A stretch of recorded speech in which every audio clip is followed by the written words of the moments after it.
আজিৰ ভিডিঅ'টো শ্বেয়াৰ কৰিবলৈ পাহৰি নাযাব। সকলো শ্ৰদ্ধাৰ ৰাইজ শ্বেয়াৰ কৰি দিব ভিডিঅ'টো। আজিৰ ভিডিঅ'ৰ জৰিয়তে মই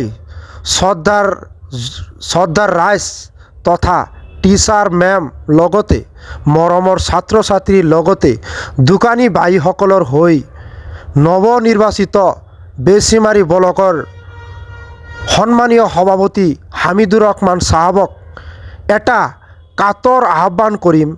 আহ্বানটো হৈছে বেচিমাৰি সংযোগী দৈপাম যোৱাৰ যিটো ৰাস্তা, এই ৰাস্তাৰ বেচিমাৰি মেইন তিনিআলিত এখন ডাঙৰ কেন্দ্ৰীয় মছজিদ আছে, লগতে এখন সৰকাৰী হাই ছেকেণ্ডাৰী স্কুল আছে, লগতে 2-3টা প্ৰাইভেট স্কুল আছে। যেতিয়া শ্ৰদ্ধাৰ ৰাইজ লগতে স্কুলৰ সময় হয়, যেতিয়া মৰমৰ ছাত্ৰ ছাত্ৰীসকল স্কুলত যাবলৈ চেষ্টা কৰে, তেতিয়া আমি বেচিমাৰি মেইন তিনিআলিত বহুত ভিৰ দেখা পাওঁ। এক্সিডেণ্টৰ সম্ভাৱনাটো বেছি হৈ পৰে। এই কাৰণেই পৰে দুইটা ছাইডত টংটঙি ৰখা থাকে।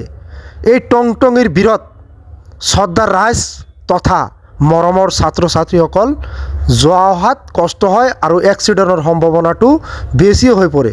গতিকে এই ভিডিঅ'ৰ জৰিয়তে মই কাতৰ আহ্বান আৰু এবাৰ কৰিম, যদি সন্মানীয় সভাপতি মহোদয় এই আহ্বানখন মানি লৈ কিনে যদি এটা টংটঙৰ ভাল এটা ঠাই দেখি যদি এটা পাৰ্কিঙৰ ব্যৱস্থা কৰি দিয়ে, মই ভাবিম টংটঙি ভাইসকলৰো সুবিধা হ'ব, লগতে শ্ৰদ্ধাৰ ৰাইজ তথা দোকানী ভাইসকল আৰু মৰমৰ ছাত্ৰ ছাত্ৰীসকলৰ সুবিধা হ'ব বুলি মই আশাবাদী।